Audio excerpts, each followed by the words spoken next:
Hey everybody, Nick Licameli here. Today we're talking about when things have utility, but we don't know the mechanisms. And the idea came to me from the Iron Culture podcast episode with James Krieger, and there were Eric and James and Omar were talking about different diets and the ketogenic diet, and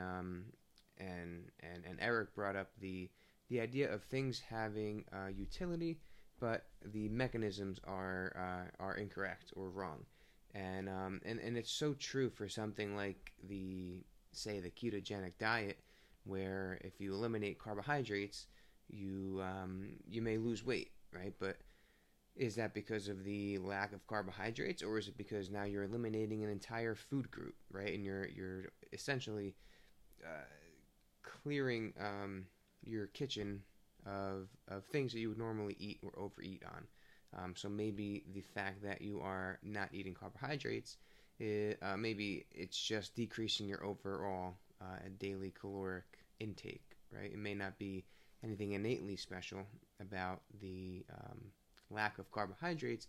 Maybe it's the idea that you have uh, less food that you're eating throughout the day because you've eliminated an entire food group. And I think this pertains to the medical field as well, especially physical therapy. Um, Sometimes we find things that work that decrease pain, right? Joint manipulations, or electric stimulation, or foam rolling, or myofascial release techniques, right?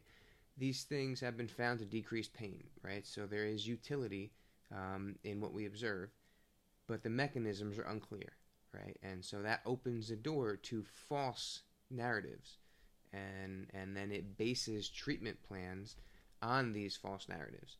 And there's just no evidence to support some of the mechanisms or claims as to why these things work. Um, so yes, things can have utility, but sometimes we don't know the mechanisms, and that can open the door to false narratives and continuing education courses and books being written, and a lot of misinformation being put out there.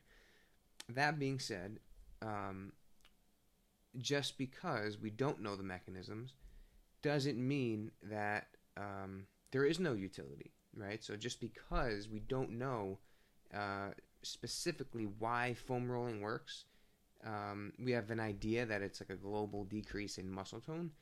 We don't really know why it works, right? There's no mechanism as to really why it works, or joint mobilization or joint manipulation, right? We know it can work in the short term, but why, right? We don't know why really. But that doesn't mean that we shouldn't do it just because we don't know the mechanism. Um, we should, however, make sure that we are delivering the message to our patients and clients um, that clearly represents our understanding of these things. So, not spreading false narratives, and just being honest and saying we're a little unclear about how it works, but we are pretty sure that it will work in the short term. And you probably will get some decreased pain, decreased stiffness if you roll on this piece of foam. We just don't really know why. We know that you're not breaking up adhesions. We know that you're not lengthening any muscle tissue. But you probably will feel less tightness and less pain. So if you want to do it, it's not going to hurt. Try it out. All right, so just keep that in mind that sometimes things have utility, but we don't know the mechanisms. But that doesn't necessarily mean we can't use them.